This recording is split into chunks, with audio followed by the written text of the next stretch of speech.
আমাদের উপর যদি কোনো লাঠি চার্জ করা হয় পুলিশ প্রশাসন, তাহলে আমরাও মাঠে নামতে রাজি আছি, আমরা এভাবে রক্ত দিতে ডাইরেক্ট রাজি আছি। আমাদের 3 মাসের বেতন, 4 মাসের ওভার টাইম, 2023 সালে থেকে নাস্তার বিল কিচ্ছু দিচ্ছে না। আমরা কোনো বেতন পাই না, আমাদের ওভার টাইম দেয় না ঠিক মতন, আমাদের নাস্তার বিলে আমাদের দেয় না। আমরা এখন 4 মাসে ভর্তিছে, আমরা কোনো বেতন পাই না, আমাদের ওভার টাইম দেয় না ঠিক মতন, আমাদের নাস্তার বিলে আমাদের দেয় না। তারপর আমরা কিছু বলি না, আমাদের এখন আমরা চলবে কি আমরা বলেন, আমাদের কি চলা লাগবে না? হ্যাঁ, এই জন্য আমাদের দাবি মানতে হবে। আর আমরা সবাই রাস্তা নামছি, আমরা আমাদের দাবি যতক্ষণ না মানবে মানুষেরও তো দুর্ভোগ হচ্ছে। প্রতি মাসে বেতন দেয় লাগবে 7 তারিখে, আর ওভার টাইম সাথে দেওয়া লাগে। বেতন 7 তারিখে দিতে হবে আমাদের, বুঝছেন? আর আমাদের ভাড়া টানা দিতে হবে।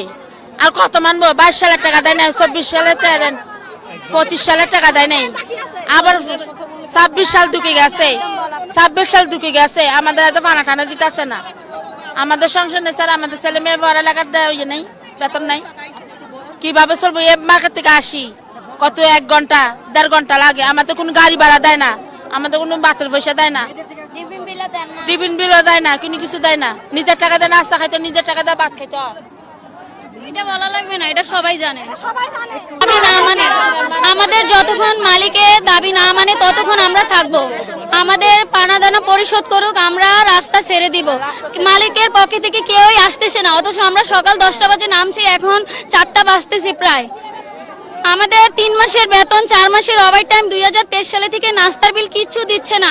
আমরা এটার জন্য দাবি করলে আমাদের তারা হুমকি দেয়, বের করে দেয়, তারা এই অবস্থা আমাদের অত্যাচার করে। তারা 7 তারিখে বেতন দেয় না, মাস শেষে আরেক মাসে 3-4 মাস পর 30 তারিখে বেতন দেয়। আমাদের উপর যদি কোনো লাঠি চার্জ করা হয় পুলিশ প্রশাসন, তাহলে আমরাও মাঠে নামতে রাজি আছি, আমরা এভাবে রক্ত দিতে ডাইরেক্ট রাজি আছি। আমাদেরকে পুলিশ প্রশাসন কোনো কিছু করতে পারবে না। আর আমরা আমাদের দাবি পেলে আমরা সোজা চলে যাবো, আমরা ওনাদের সাথে শত্রু, আমরা আমাদের সাথে শত্রু নেই। মালিকে হাজার হাজার শ্রমিকের টাকা মারি হেতেছে।